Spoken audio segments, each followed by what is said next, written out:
Let me ask the old philosophical question about life. What do you hope when you look back at your life and people talk about you, write about you 500 years from now? What do you hope your legacy is? People not being afraid to take a leap of faith. I've got this kind of weird history of doing weird stuff, and it worked out pretty damn well. It worked out, right? And I think some of the weirder stuff that I've done has been the coolest, and some of it crashed and burned, and I think well over half of the stuff that I've done has crashed and burned, which has occasionally been really annoying. But still, you kept doing it. But yeah.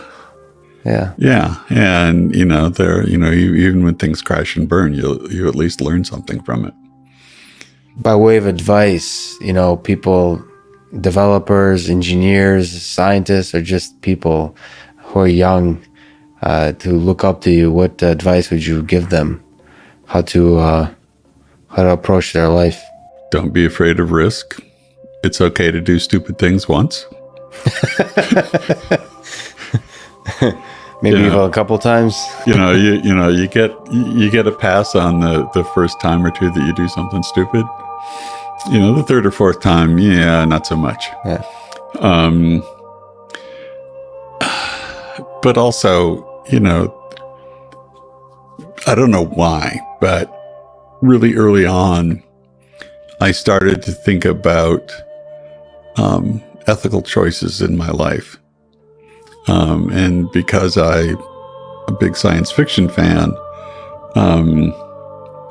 I got to thinking about just about every technical decision I make, mm-hmm. in terms of how do you want, are you building Blade Runner or Star Trek?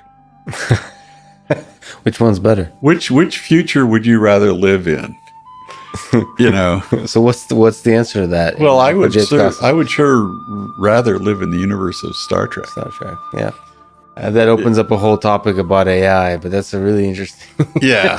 It's a really interesting idea. So your favorite AI system would be Data, from Star Trek, and my least favorite would easily be Skynet. Yeah.